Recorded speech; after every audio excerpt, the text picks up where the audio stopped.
Student class third chapter number 2 वर्ण वर्णमाला और मात्रा के फर्स्ट लेक्चर में हमने वर्णमाला स्वर और वर्ण व्यंजन के बारे में पढ़ा। अब हम आगे सभी व्यंजनों के साथ क्या किसकी ध्वनि होती है इसके बारे में आगे पढ़ते हैं। आइए चलिए देखते हैं बेटा। सभी व्यंजनों के साथ जो हमारे व्यंजन हैं इन सभी के साथ आ की ध्वनि होती है। जैसे का के नीचे ये जो लाइन दिख रही है इसको हलंत कहते हैं प्लस आ। ये व्यंजन है, व्यंजन में आ की ध्वनि सभी में दी हुई है। जब किसी व्यंजन में आ नहीं लिखना होता तो उसके नीचे एक तिरछी जो रेखा होती है लगाते हैं। यह तिरछी रेखा हलंत कहलाती है। ये जो तिरछी रेखा है इसको हम हलंत कहते हैं। क्या कहते हैं बेटा? हलंत कहते हैं।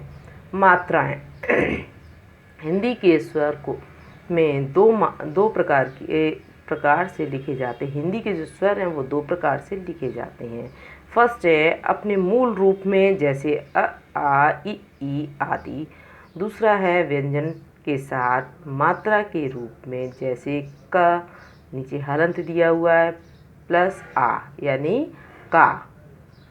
इसी तरीके से का पे छुट्टी की मात्रा है तो का पे छुट्टी की मात्रा दी हुई है यहाँ ये, लेकिन ये की नहीं होगा, की होगा।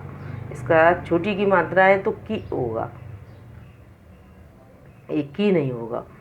इस प्रकार जब स्वरों को व्यंजनों के साथ लिखते हैं तो उनका चिन्ह प्रयोग किया जाता है। जब हम स्वरों को व्यंजनों के साथ लिखते हैं तो उनका चिन्ह प्रयोग किया जाता है। ये चिन्ह ही मात्रा कहलाता है। मात्रा किसे कहते हैं? जब स्वरों को व्यंजनों के साथ लिखते हैं तो उनका चिन्ह प्रयोग किया जाता है। ये चिन्ह ही मात्रा कहलाती है। ये मात्रा की ही परिभाषा दी हुई है बेटा। नीचे स्वर मात्रा और मात्रा युक्त दिए, ये स्वर दिए हुए हैं हमारे 11 स्वर दिए, इनकी मात्राएं दी हैं। इन मात्रा से युक्त ये का की ये मात्रा का प्रयोग करके अक्षरन पे वर्णों पर मात्राएं लगी हुई हैं। आ को छोड़कर सभी स्वरों की मात्राएं होती हैं। छोटे आ की कोई मात्रा नहीं होती। व्यंजनों के साथ कुछ अन्य चिन्ह भी जोड़े जाते हैं। जैसे अंक की बिंदी से कौन कौन से बनते हैं? हंस, पंख, गंगा, नहीं। चंद्रबिंदु से कौन कौन से शब्द बनते हैं? चांद, आँख, हंस और हाँ।